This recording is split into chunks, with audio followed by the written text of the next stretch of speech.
At 5:23 p.m. on the 27th of October 2013, a charter bus traveling southbound on the Blue Ridge Parkway approached a left-hand curve near milepost 97. The bus was a 1999 Prevost H3-45, operated by a tour company based in Durham, North Carolina. It was carrying 43 passengers, all part of a fall foliage tour that had departed that morning. The driver was 58 years old with 15 years of commercial driving experience. He had driven this section of the parkway before, but not recently. The weather was clear and dry. The autumn leaves were near their peak. Everything seemed normal. The curve is known locally as the Saddleback Turn, a tight bend with a posted advisory speed of 25 miles per hour. The bus entered the turn at a speed later calculated at 31 miles per hour. Witnesses in vehicles behind the bus reported seeing its rear tires drift toward the shoulder. There was no brake light. The bus did not slow down. It left the paved surface, struck a granite guardrail post, and went over the edge. The embankment dropped roughly 50 feet at a steep angle. The bus rolled 2.5 times before coming to rest against a stand of oak trees. The first 911 call was logged at 5:25 p.m. The caller was a passenger in a following vehicle who had stopped and run to the edge. He reported a bus overturned, people screaming, smoke rising. Emergency services from Roanoke County and the Blue Ridge Parkway law enforcement arrived at 5:39 p.m. Helicopters were called. The scene was chaotic. 4 passengers were dead on impact. 29 others were injured, 7 critically. The driver survived with minor injuries and was taken to a hospital. What happened? The National Transportation Safety Board opened an investigation the next morning. Their team examined the bus, the roadway, the guardrail, the driver's history, and the tour company's maintenance records. The initial focus was on the driver. Had he fallen asleep? Had he suffered a medical event? Toxicology tests came back negative for alcohol and drugs. His medical records showed no disqualifying conditions. The driver said he remembered entering the curve, feeling the bus slide, and then nothing until the rolling stopped. He said he had been driving for about 6 hours that day with one 30-minute break. That was within federal limits, but fatigue was still considered a factor. The investigators then turned to the bus. The braking system was tested. It had been inspected 9 days before the crash and passed, but when the NTSB examined the brake components recovered from the wreckage, they found a critical problem. The rear brake linings were worn thin, just above the minimum legal thickness. More importantly, the brake adjustment was off. The bus had air brakes, and the slack adjusters on 2 of the rear wheels were out of specification. That meant the brakes were not applying full force when the driver pressed the pedal. On a flat road, the difference might have been barely noticeable. On a mountain curve with a constant downhill grade, the effect was cumulative. The bus had been losing braking power for an unknown number of miles before the crash. The driver had not felt it because the pedal feel was still normal, but the stopping distance had increased. The NTSB also examined the roadway. The Blue Ridge Parkway was built in the 193s rows and 40ths, designed for leisurely driving at speeds rarely exceeding 35 miles per hour. The curves were engineered for vehicles of that era, with narrower wheelbases and lower centers of gravity. Modern tour buses are taller, heavier, and less stable in sharp turns. The Saddleback Turn had a recommended advisory speed of 25 miles per hour, but there was no regulatory speed limit sign. The advisory was painted on the pavement, but it was faded and partially obscured by leaves. The guardrail along the curve was a style known as the W-beam, installed in 1955. It had been tested for passenger cars, not for a 15-ton bus. When the bus hit the guardrail post, the rail did not deflect the vehicle. It snapped. The bus rolled over the top. How could this have happened? The NTSB investigation took 18 months. The final report, released in May of 2015, cited 2 primary causes. First, the bus's brake system was not properly maintained, and the driver was not trained to recognize the subtle signs of brake fade on a long descent. Second, the design of the roadway and the guardrail were inadequate for the type of vehicle that was using the parkway. But those were surface causes. The deeper failure was institutional. The Blue Ridge Parkway is managed by the National Park Service as a scenic highway and a historic landscape. Its mission is to preserve the experience of a leisurely drive through the Appalachian Mountains, as it was in the 193s rows. That mission includes maintaining the original road geometry, the stone walls, the wooden signs, and the guardrails that meet historic compatibility standards. Upgrading a curve or replacing a guardrail with a modern concrete barrier would alter the character of the parkway. So the Park Service compromises. Some safety improvements are made, but slowly and cautiously. The result is a road that feels suspended in time, but one that also carries modern traffic, including heavy commercial vehicles that were never intended to be there. The tour bus was not supposed to be on that road. The parkway bans commercial vehicles over 25 feet in length, but tour buses are often exempted by permit, and enforcement is inconsistent. The driver had not been given a route briefing. His company did not require specialized training for mountain driving. The bus had passed its state inspection, which measured brake performance on a test bed, not under real-world conditions of long descents and repeated braking. Each piece of the system was within its own standards, but together the pieces failed. Why does this still matter? The Blue Ridge Parkway opened in sections from 1936 to 1987, a total of 469 miles from Shenandoah National Park in Virginia to Great Smoky Mountains National Park in North Carolina. It was a New Deal project, built by the Civilian Conservation Corps, the Works Progress Administration, and thousands of unemployed workers. They used hand tools, dynamite, and mules. They cut the road into the sides of mountains with no bulldozers, no modern surveying equipment.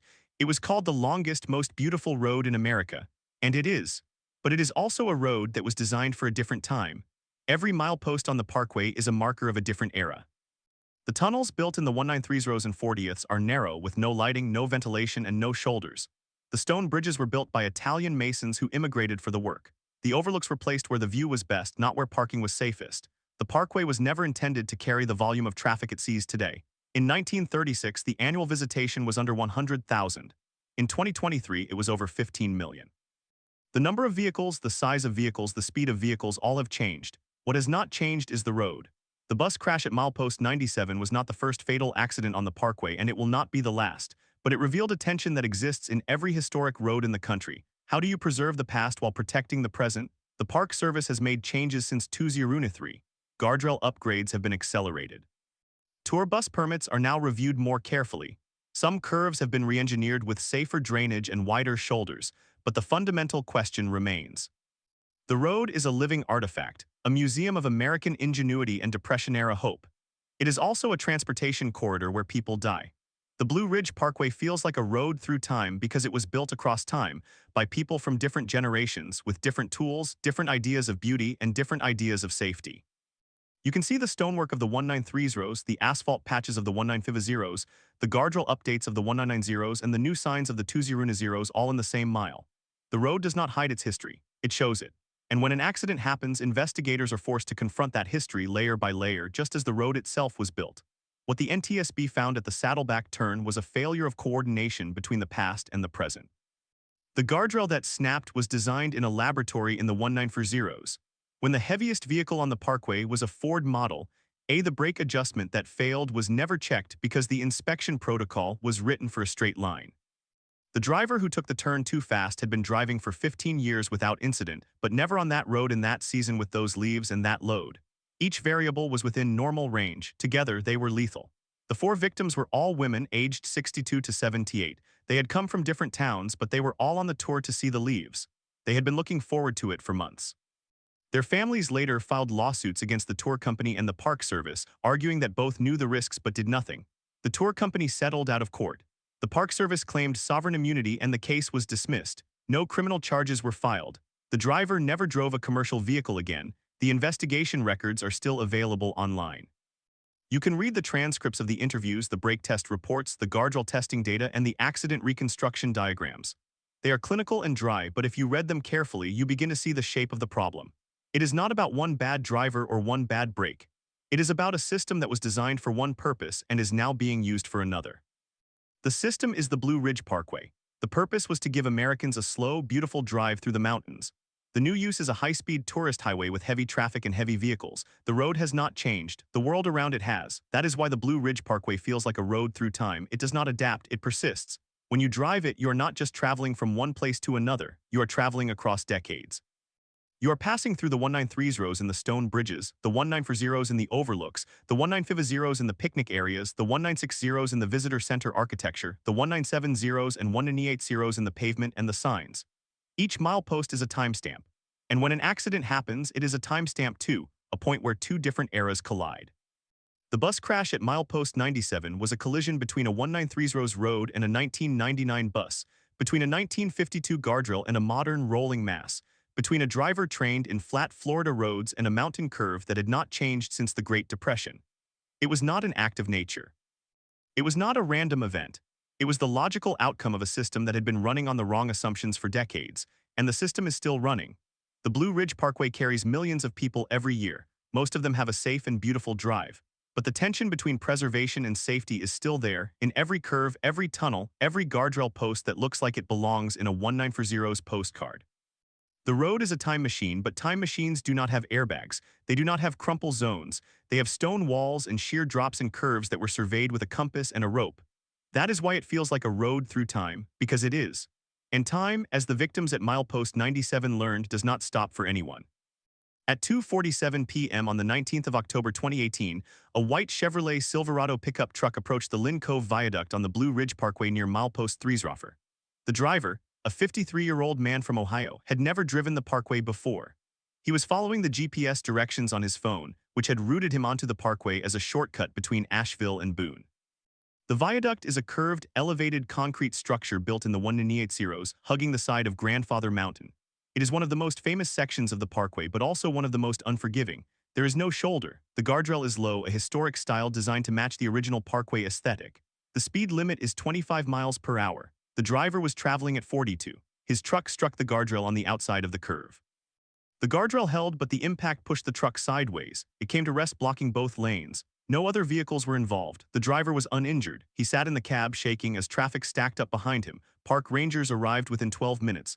They found the truck resting against a guardrail that had been installed in 1987, the same year the viaduct opened. It had never been replaced. Its steel posts were rusted at the base. The impact had bent them, but they did not break. What happened was not a crash. It was a near miss. But it revealed something important about the parkway's safety systems. The guardrail had passed its last inspection, but only a visual check from a moving vehicle. The rust at the base was hidden by vegetation. The driver had not seen any warning signs about the sharp curve ahead because there were none. The parkway's signage policy prioritizes aesthetics over warning density. Too many signs, the designers argued, would spoil the view. So curves like the one at the Lynn Cove Viaduct are marked only with a single advisory speed sign, small and wooden, matching the historic style. On a rainy afternoon in October with leaves wet on the pavement, that sign was not enough. The National Park Service reviewed the incident internally. They found that between 2010 and 2018, there had been 47 similar incidents on the viaduct alone, vehicles drifting out of their lane, striking the guardrail, or stopping just short of the drop-off. Most were single-vehicle accidents, no injuries, but each one was a potential fatality. The guardrail on the viaduct was not designed for modern pickup trucks. It was designed for sedans from the 180s, when the heaviest passenger vehicle weighed around 2,000 pounds. The Silverado weighed nearly 6,000. The guardrail held, but only barely. Engineers calculated that if the truck had been going just 5 miles per hour faster, the guardrail would have failed. The truck would have gone over the edge, falling 200 feet into the forest below. The incident was reported to the Federal Highway Administration, but no public action was taken. The guardrail remained. The sign remained. The driver went home. The parkway continued to operate as it always had, a historic road preserved in amber with safety systems that had not kept pace with the vehicles that used it. But the Lynn Cove Viaduct near miss was not an isolated event. It was part of a pattern that investigators had been seeing for years. In 2014, a motorcycle rider died on the parkway in Virginia when he hit a guardrail that ended abruptly, leaving a sharp steel edge at head height. In 2016, a family of 4 from Florida drove off a curve at milepost 211 when their rental SUV failed to negotiate a decreasing radius turn. The turn had no warning sign, only a speed advisory posted on the opposite side of the road, visible only after the vehicle had already entered the curve. The family survived, but the children were hospitalized. In 2019, a tour bus from Georgia hit a low-hanging rock overhang at the entrance to a tunnel near milepost 358.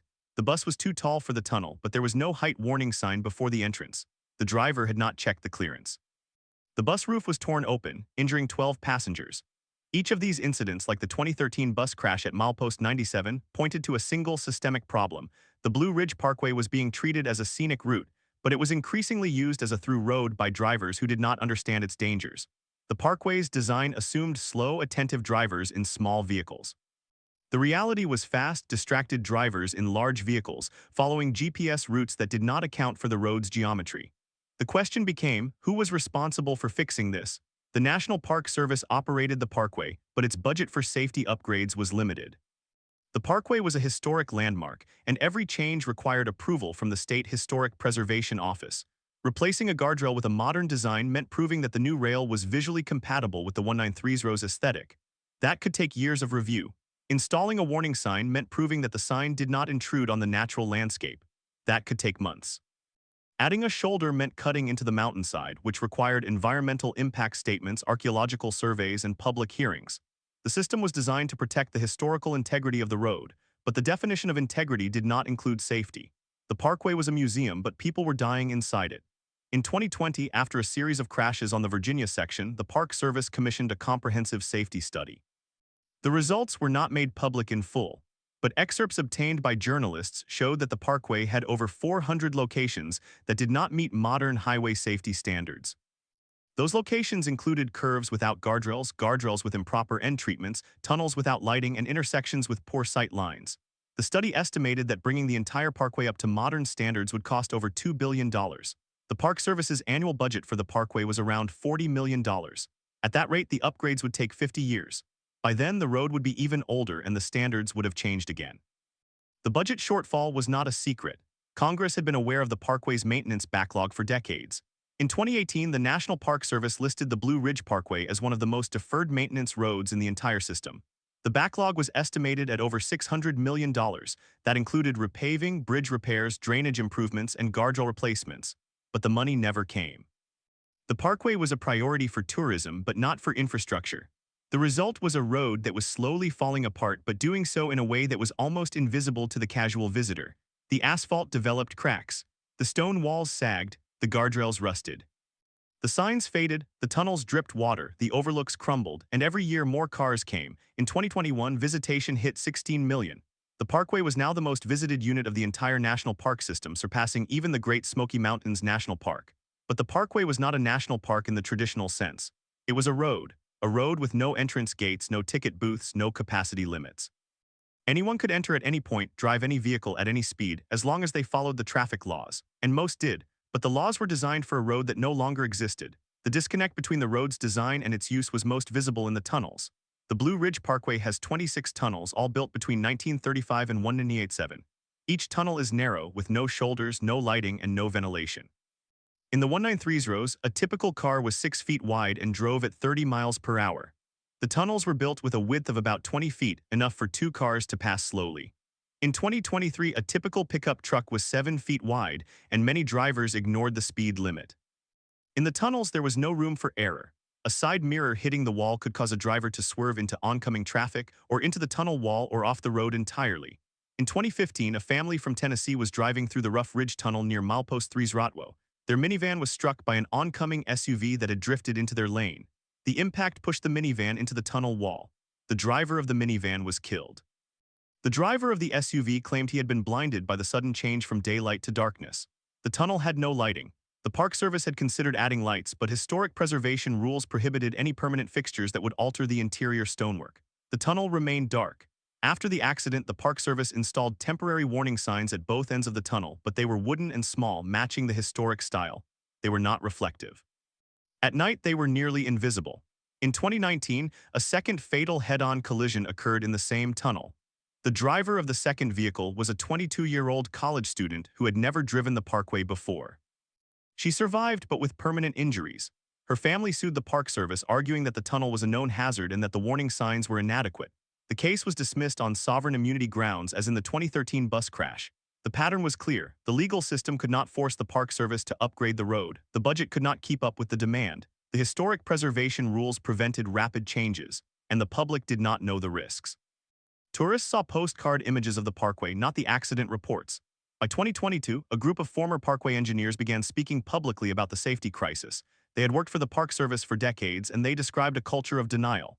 One engineer, who retired in 2018, told a reporter that his supervisors had instructed him not to document certain safety hazards. He said they feared that written records would be used in lawsuits. Another engineer said that, when he proposed replacing a guardrail that had failed in a crash, he was told to reuse the same style because the historic district guidelines required it. The guardrail that replaced it was identical to the one that had failed. The engineers also described a phenomenon they called historical inertia. Once a road feature was designated as historic, it became nearly impossible to change, even if it was dangerous. The stone walls along the parkway were considered essential to its character, but those walls were not designed to contain vehicles. They were built as decorative boundaries, often only 2 feet high. In a crash, a vehicle could easily go over them. In 2017, a car went over a low stone wall at milepost 85 and rolled down a 50-foot embankment.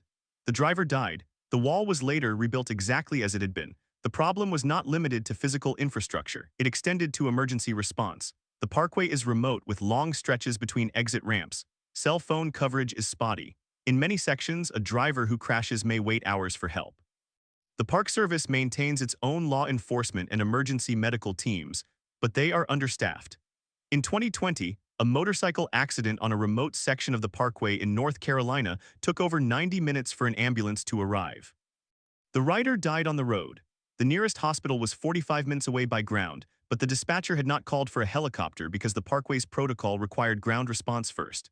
The lack of cell coverage also meant that many drivers did not call for help immediately. In 2018, a single-vehicle rollover at milepost 120 was not reported for 2 hours because the driver, who survived, had to walk 2 miles to a payphone at a gas station. The payphone still existed because the Park Service had not removed it, but it was not maintained. The driver had to use his own phone once he reached a cell signal, but that took another half hour. The cumulative weight of these incidents began to attract national attention. In 2022, the Washington Post published a series of articles titled "The Most Dangerous Road in the National Park System." The series documented dozens of fatalities on the Blue Ridge Parkway over the previous decade, far more than on any other park road. The Park Service did not dispute the numbers, but it pointed out that the parkway was the most visited unit, so the fatality rate per visitor was lower than on some other roads. Critics argued that the comparison was misleading because the parkway was not a destination, it was a road. People did not go to the parkway to die, they went to see the leaves. In 2023, a coalition of safety advocates filed a petition with the Federal Highway Administration, asking for the Blue Ridge Parkway to be temporarily reclassified as a federal highway, which would require it to meet modern safety standards. The Park Service opposed the petition, arguing that the parkway's historic character would be destroyed by the required upgrades. The petition was denied, and so the road remained. The tunnels stayed dark, the guardrails stayed low. The signs stayed small and wooden, the curves stayed sharp. The stone walls stayed 2 feet high, the cell service stayed spotty. The ambulances stayed slow. And the drivers kept coming, 15 million of them every year, most of them unaware that they were driving on a road that had been designed for a world that no longer existed. But the ghosts of the parkway are not only the dead. They are the drivers who survived, the families who sued, the engineers who tried to fix things and were stopped. They are the rangers who respond to crashes on roads they cannot upgrade. They are the historians who argue that any change is a desecration. They are the tourists who arrive with cameras and leave with scars. And at the exact same time that the parkway is becoming more dangerous, it is also becoming more beautiful. The leaves turn gold and red in October, same as they did in 1936. The mist rises from the valleys at dawn, same as it did when the first stone was laid. The road curves through the mountains with a grace that no modern engineer would dare to replicate. It is a masterpiece of landscape architecture, a work of art as much as a road. But art does not have to carry traffic. The question that has never been answered is whether the parkway can be both a historic artifact and a safe road. The Park Service has not answered it, the courts have not answered it, the engineers have not answered it. The families of the victims have asked the question, but their voices have not changed the road. And the road, indifferent to the debate, continues to exist, 1 mile at a time, 1 curve at a time, 1 tunnel at a time, 1 guardrail at a time, each piece a relic of a past that refuses to let go, each mile a testimony to the tension between memory and motion, each crash a reminder that history, when it is not respected, becomes a trap.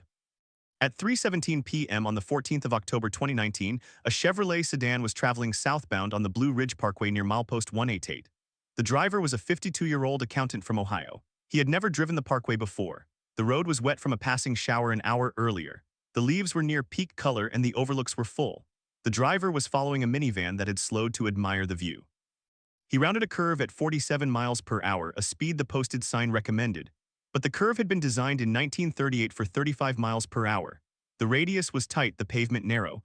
The rear wheels lost traction on the wet asphalt. The car slid toward the shoulder. There was no guardrail. A low stone wall, 18 inches high, offered no resistance. The car went over the wall and fell 40 feet into a ravine. The driver died at the scene. The passenger, his wife, survived with a fractured spine and a shattered pelvis. She lay in the ravine for 2 hours before a hiker heard her cries. What happened on that curve was not an anomaly. It was the product of a system that had known about the hazard for decades. The curve at milepost 188 had been flagged in a 1998 Internal Park Service safety audit. The audit noted that the curve had a historical crash rate 3 times higher than the parkway average. The recommended fix was a guardrail and a realignment of the road edge. The guardrail was never installed. The reason cited in the audit response was that the curve was located within a historic district designated in 1995. The stone wall was considered a character-defining feature. Any guardrail would have to be a replica of a 1930s-style guardrail, which was not available. The Park Service decided to rely on warning signs instead. They installed a yellow curve warning sign with a suggested speed of 40 miles per hour. But that sign was small, non-reflective, and mounted on a wooden post. During the fall foliage season, it was often obscured by parked cars. The driver from Ohio saw the sign, but he did not understand the gap between the suggested speed and the safe speed. No driver would. The Parkway's design philosophy of the 193's rows assumed that drivers would naturally slow down to match the road's rhythm. That assumption was based on cars of the era, which had smaller engines, drum brakes, and bias-ply tires. A 1939 Ford could not take that curve at 45 miles per hour without losing control. But a 2019 Chevrolet could barely, until the road was wet. The design had not accounted for the improved traction and horsepower of modern vehicles. The hazard was not the curve itself. It was the mismatch between the road's original assumptions and the reality of contemporary driving. The Park Service investigated the crash. The investigation determined that the driver was not speeding. He was within the posted advisory speed. The road surface was wet. The stone wall was not designed to contain a vehicle. The investigators recommended that the curve be realigned and a guardrail installed. But the realignment would require cutting into a rock face that was part of the historic landscape. The guardrail would need to be a custom replica of a 193's rows design at a cost of nearly $200,000. The Park Service did not have the budget. The recommendation was filed away. The wife of the deceased driver filed a wrongful death lawsuit against the Park Service in 2020. The case was assigned to a federal district court in North Carolina. The Park Service argued sovereign immunity as it had in cases before. But the plaintiff's attorney introduced a new argument. He cited the 1998 safety audit, which the Park Service had never released publicly. The attorney had obtained the document through a Freedom of Information Act request. The audit showed that the Park Service had known the curve was dangerous for 21 years and had done nothing effective. The attorney argued that the discretionary function exception did not apply because the Park Service had a mandatory duty to maintain safe roads under the National Park Service Organic Act. The court ruled in favor of the Park Service, citing sovereign immunity. The case was dismissed in 2003, but the audit did not stay hidden. The Washington Post series in 2022 had used the audit to document the systemic safety failures. The story of milepost 188 became a symbol. It was cited by safety advocates as proof that the Park Service was willfully ignoring its own data.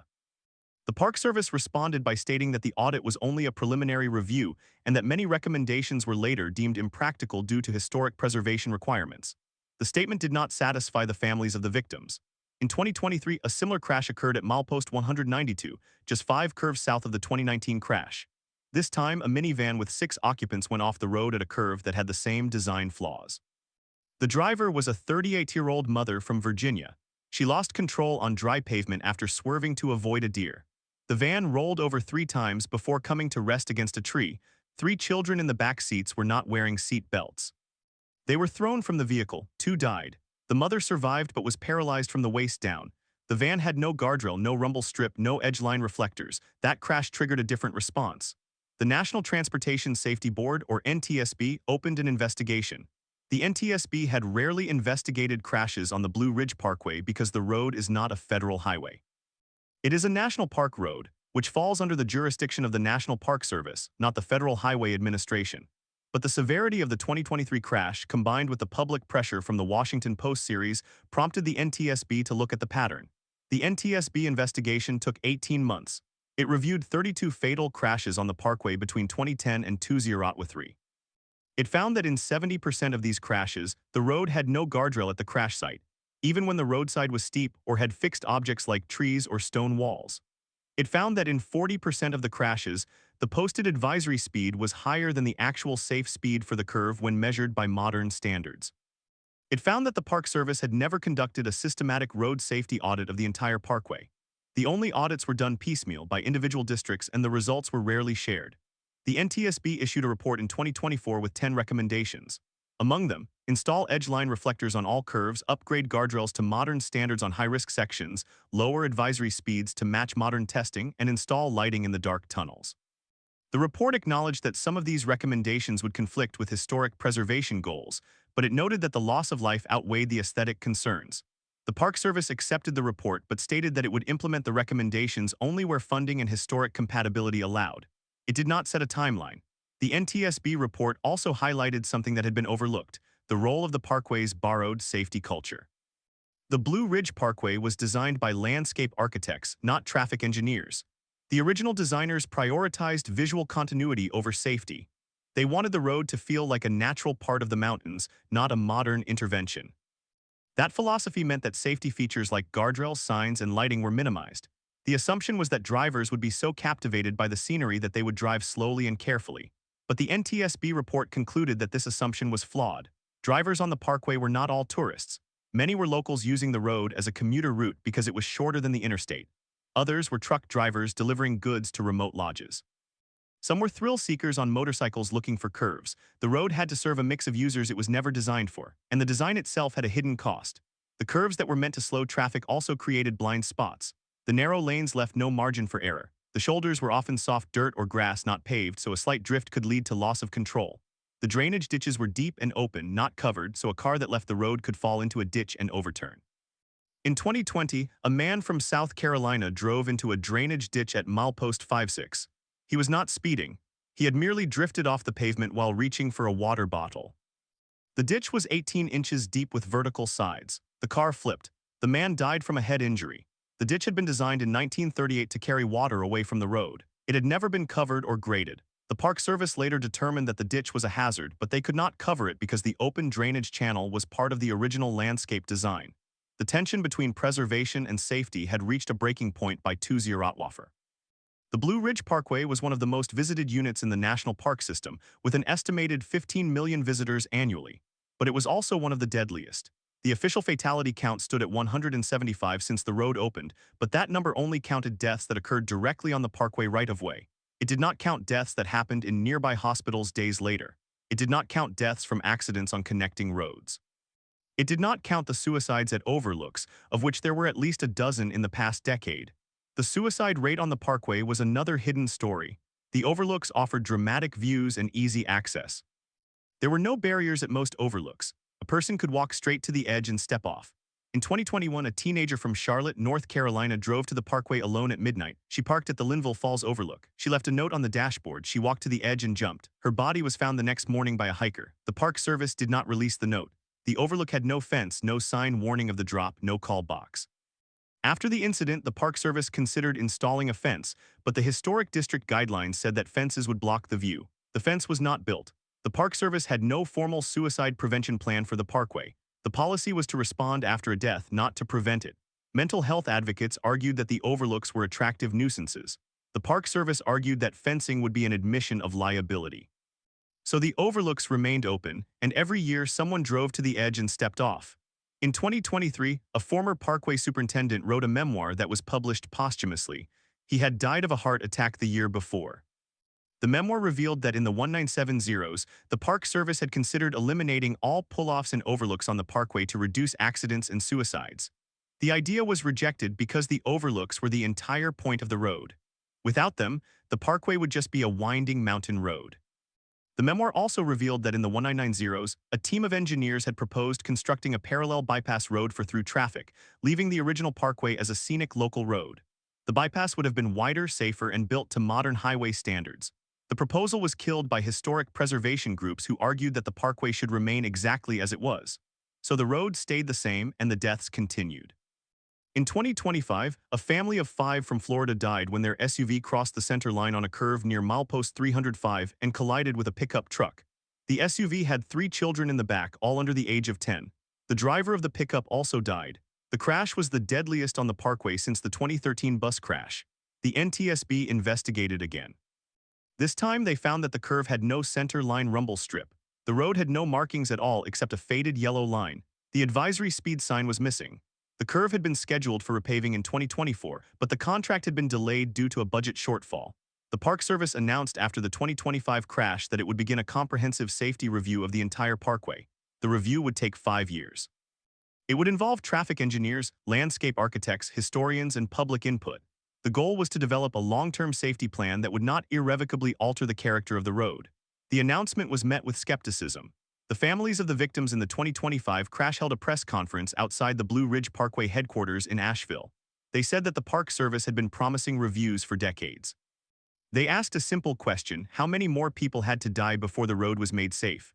The question hung in the air. The leaves were still turning, the overlooks were still crowded, the tunnels were still dark, the guardrails were still low, the signs were still small. And at 9:15 a.m. on October 12, 2025, a young woman from Atlanta was driving southbound near milepost 178. She was on her way to the peaks of Otter Lodge for a weekend getaway. The road was dry. The sun was behind the mountains. She entered a curve at 42 miles per hour. The curve had been designed for 30. She felt the tires lose grip. She countersteered, but the car overcorrected. It slid toward the shoulder. There was no guardrail. A low stone wall, 18 inches high, waited. The car went over. It fell 60 feet into a ravine. The woman survived, but she would never walk again. The rescue took 3 hours. The Park Service had no helicopter available. The nearest road was a mile away. When asked later why there was no guardrail, the Park Service spokesperson cited the same reason: historic preservation. The road does not change. It has not changed in 90 years. It will not change tomorrow. The history it preserves is not only the history of the mountains or the CCC workers. It is also the history of a decision, a choice to value beauty over safety, to privilege the past over the present, to let the road remain as it was so that we can feel what it was like to drive in a time when people trusted the road more than they trusted themselves.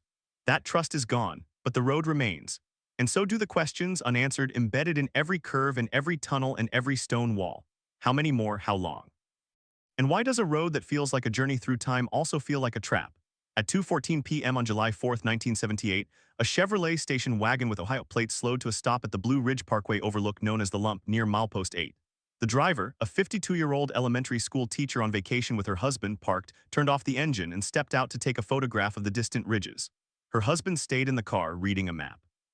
She walked to the low stone wall that defined the overlook's edge, a wall built by the Civilian Conservation Corps in 1936, made of local river stone, rising exactly 30 inches above the pavement. She leaned over to frame the shot. The wall was not anchored to the ground. It was a dry stack wall held together only by gravity and friction.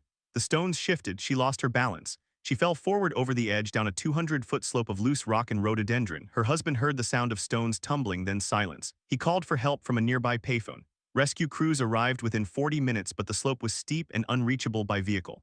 They had to descend on foot with ropes. They found her body at the bottom. The cause of death was blunt force trauma to the head. The Park Service investigated. They determined that the wall had not been inspected since it was built 42 years earlier. There was no maintenance log. There was no standard for how high an overlook wall should be. The wall was rebuilt the following year, but only to the same height and design. The Parkway's first recorded fatality involving a structural failure was never formally classified as a design flaw. It was recorded as an accident. But the accident revealed a pattern that would repeat for decades. The Parkway's historic features were not examined for safety because they were considered part of the landscape. What happened at the Lump was not a one-time event. Over the next 40 years, at least 7 more people would die in falls from overlook walls or edges along the Parkway.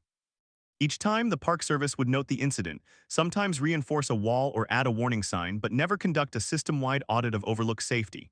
The reason was twofold. First, the Parkway was designated a National Scenic Byway in a historic district. Any alteration to an overlook required approval from the State Historic Preservation Office and the Advisory Council on Historic Preservation. The process could take years. Second, the Park Service had no budget line for overlook retrofitting. The annual operations budget for the Parkway was roughly $12 million in the 1970s, and nearly all of it went to road maintenance, litter pickup, and visitor services. Safety improvements were funded only after a death, and even then, only at the specific site where the death occurred. In 1983, a 39-year-old man from Tennessee drove his pickup truck off the edge of an overlook at Rough Ridge, milepost 3's Rotwell. He had been taking pictures of the Lynn Cove Viaduct, which had just opened the year before. The overlook had no curb, no barrier, no sign indicating the edge. The parking area was gravel. He pulled forward to get a better view. His front tires went over the edge. The truck rolled twice before coming to rest against a tree. He survived but suffered a spinal fracture that left him paralyzed from the waist down. He sued the Park Service. The court found that the overlook did not meet the standard of care for a public road. The Park Service settled for $400,000. After the settlement, the Park Service added a small granite curb at Rough Ridge. The curb was 12 inches high. It was considered enough to stop a vehicle. It was not enough to stop a person. 6 years later, a 70-year-old woman from Florida stepped over that curb to take a photograph. She slipped on wet moss. She fell 30 feet and broke both legs. She survived. The Park Service did not add a higher curb. They added a sign that read, "Warning, uneven surface." The tension between preservation and safety reached the federal level in 1999. A congressman from North Carolina, whose district included the Parkway, introduced a bill to authorize a safety study of all historic roads in the national park system. The bill passed. The study, released in 1993, found that the Blue Ridge Parkway had the highest per-mile fatality rate of any national park road. The report recommended that the Park Service establish a safety retrofit fund, create a consistent barrier standard, and conduct annual inspections of all overlooks, walls, and tunnels. The Park Service responded by saying that the recommendations would cost an estimated $50 million and would take 15 years to implement. The money was not appropriated. The study was filed away.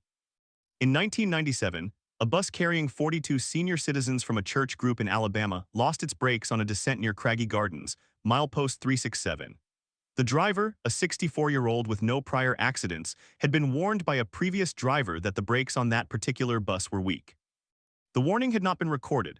The bus took the exit ramp at about 9:03 a.m. The ramp was steep with a grade of 8%. There was no runaway truck ramp. The driver tried to downshift, but the transmission failed. The bus plowed through a wooden guardrail, sheared off a stone wall, and plunged into a ravine. 23 passengers died, the deadliest single incident on the parkway to that point. The NTSB investigation revealed that the brake linings had been worn down to the metal. The bus had not been inspected by the Park Service because the parkway had no inspection program for commercial vehicles. The driver had never been trained on mountain driving. The guardrail was a historic reproduction designed to look like a wooden fence from the 193's. It had no tensile strength. It was, in the words of the NTSB report, a decorative barrier. After the 1997 bus crash, the Park Service announced that it would install escape ramps on the steepest grades. They added one at Craggy Gardens and one at Blowing Rock. The ramps cost $2 million each. They were built in 1999. In 2002, a logging truck lost its brakes at the same location as the 1997 crash. The driver saw the escape ramp, entered it, and stopped safely. The truck was damaged, but the driver walked away. The ramp worked, but the ramps were not installed on any other steep section of the parkway. There were at least 15 other descents with grades of 7% or more. None had escape ramps. The Park Service argued that the cost of adding ramps to all steep grades would be prohibitive. They also argued that the historic character of the road would be compromised by concrete ramps. Instead, they added more warning signs. In 2005, a medical helicopter crash on the parkway near milepost 220 killed a pilot and a paramedic. The helicopter was responding to a call about a hiker with a broken ankle on the Mountains to Sea trail, which crosses the parkway in several places. The helicopter had landed on a grassy area beside the road, a common practice. When it took off, the pilot lost control in a downdraft. The rotor blade struck a boulder that was part of the historic landscape. The helicopter rolled and burned. The NTSB found that the landing zone had not been surveyed for obstacles. The Park Service had no policy for designating emergency landing zones on the parkway. After the crash, the Park Service began mapping safe landing zones, but only those visible from the road. No GPS coordinates were shared with local emergency services until 2010. By 2010, the cumulative death toll on the parkway had reached 112. The number of serious injuries was not tracked. The Park Service did not maintain a comprehensive injury database. The only data that existed came from state police reports and county coroners. In 2011, a report from the Government Accountability Office criticized the Park Service for failing to collect basic safety data on its scenic roads. The GAO noted that the Blue Ridge Parkway had no automated vehicle count stations, no crash mapping software, and no systematic way to identify high-risk segments. The Park Service responded by installing a few temporary traffic counters in 2012. But the data they produced was inconsistent because the counters were often stolen or vandalized. In 2014, a 19-year-old college student from Virginia drove off the road at milepost 84 near the James River. She had been texting while driving, a fact that the state police confirmed by examining her phone records. The curve had a 55-mile-per-hour advisory sign, but the actual safe speed for the curve was 35. The curve had no guardrail. The car hit a tree. She died instantly. The Park Service used the incident to launch a campaign about distracted driving. They placed billboards at parkway entrances. They did not change the curve. They did not add a guardrail. The tree was still there in 2005. In 2017, a motorcyclist from Pennsylvania died while taking a selfie on a curve near Doughton Park, milepost 239. He had stopped his motorcycle on the shoulder, dismounted, and walked into the road to get a better angle. A minivan came around the curve. The driver did not see him. The motorcycle was damaged. The motorcyclist was dead. The Park Service put up a sign at that location that read "No stopping on shoulder." They did not widen the shoulder. They did not add a curve warning sign. They did not install a mirror to help drivers see around the curve. In 2019, a tour bus from New York crashed into a stone wall at the entrance to the Peaks of Otter Tunnel, milepost 86. The tunnel was built in 1940. It was 18 feet wide. The bus was 10 feet wide, but the driver misjudged the clearance. The bus scraped the wall, damaging the stone facing. No one was injured. The Park Service closed the tunnel for 2 weeks to repair the stone. They did not widen the tunnel. They did not add warning lights. They added a sign that said low clearance 12 ft 6 in. but the tunnel's actual clearance was 12 feet 3 inches. The difference was not corrected until after a second bus scraped the ceiling in 2020. The pattern was consistent. Each death or injury was treated as an isolated incident. Each investigation concluded with a recommendation that was either unfunded, delayed, or rejected. The road's design was never fundamentally altered because the design itself was the parkway's defining feature. The trees were not cleared, the curves were not straightened, the walls were not raised, the ditches were not covered. The overlooks were not fenced, the tunnels were not widened. The road remained as it was in 1935, a snapshot of Depression-era road building philosophy frozen in time. But time did not freeze. The cars changed, the drivers changed, the volume changed. In 1935, the average car weighed about 2,000 pounds and had a top speed of 50 miles per hour. By 2025, the average SUV weighed nearly 5,000 pounds and could reach speeds over 100 miles per hour. The parkway's lane width, designed for Model A Fords, was now carrying vehicles that were 2 feet wider and twice as heavy. The curves that were gentle for a 1935 sedan were sharp for a 2025 pickup. The guardrails that were decorative for a wooden fence were useless for a metal barrier. The walls that were chest-high for a person in 1935 were thigh-high for a person in 2025. The entire road was engineered for a world that no longer existed. In 2023, a team of civil engineers from North Carolina State University published a study in the Journal of Transportation Safety. They used LiDAR scanning and computer modeling to simulate crashes on the parkway. They found that over 80% of the curves had a safety rating of poor or very poor by modern standards. They found that the average guardrail height was 20 inches while the modern standard was 31 inches. They found that the paved shoulder width averaged 0.5 feet, where 3 feet was the minimum for modern roads. They concluded that the parkway was statistically one of the most dangerous roads in America for the number of miles traveled. But the study was not news, it was confirmation of what had been known for decades.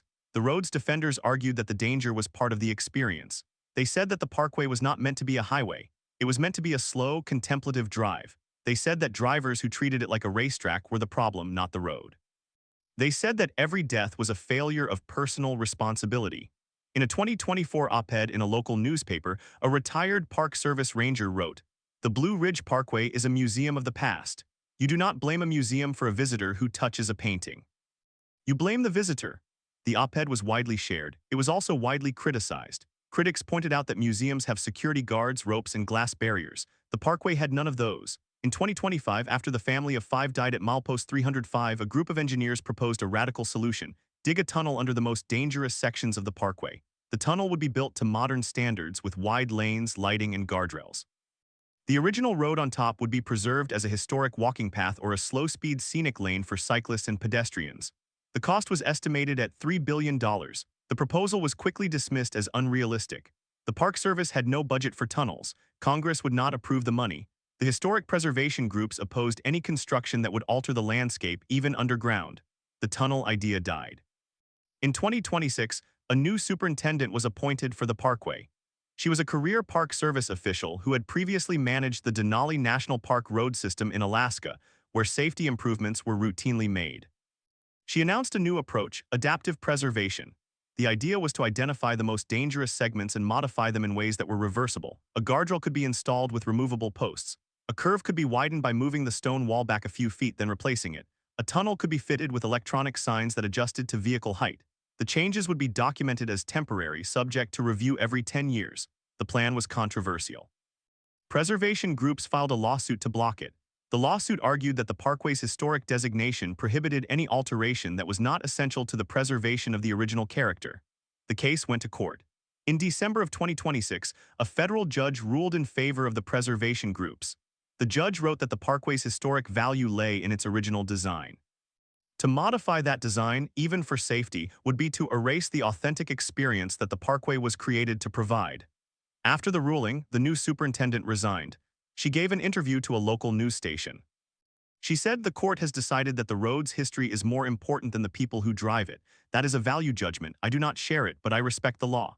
She left the Park Service and moved to Oregon. The parkway returned to its status quo. The curves remained blind, the walls remained low, the ditches remained open, the guardrails remained decorative, the signs remained faded.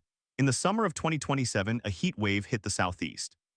Temperatures in the mountains reached 95 degrees. The asphalt on the parkway softened. A section near milepost 140 developed a series of potholes. The Park Service patched them with cold mix asphalt, but the patches did not hold. In July, a motorcyclist hit one of the potholes at night. He lost control. He was thrown over a stone wall and landed 50 feet below. He died from internal injuries. The Park Service closed that section for 2 days to repave.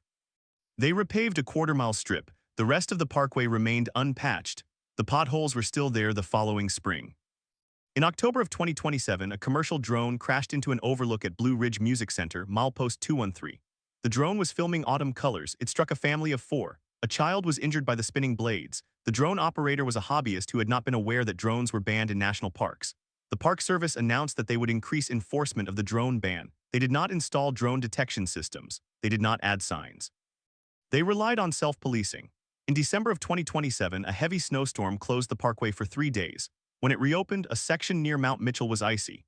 A van carrying 8 people slid off the road and went over a cliff. The guardrail had been removed during a maintenance project the previous summer and had not been replaced. The Park Service said the guardrail had been scheduled for replacement in 2019. The van's driver had not been speeding. The road had no warning signs about the missing guardrail. All 8 occupants died. It was the deadliest crash on the parkway since 1997. After that crash, the North Carolina State Legislature held a hearing. They called the Park Service director to testify. He apologized. He promised action. He said that the guardrail would be replaced within 6 months. It was, but at the same hearing, a journalist asked a question that no one had answered for 90 years. When will you fix the road? The director paused. He said, the road is not broken. The road is exactly as it was designed. The problem is that the world has changed around it. That is the truth. The road does not change. The leaves still turn. The visitors still come. And every year someone drives into a curve or steps over a wall or loses control on a patch of ice and the parkway claims another life. The history it preserves is not only the history of the mountains. It is also the history of a choice to let the past rule the present, a choice that in every bend and every tunnel and every stone wall still asks the question that no one can answer.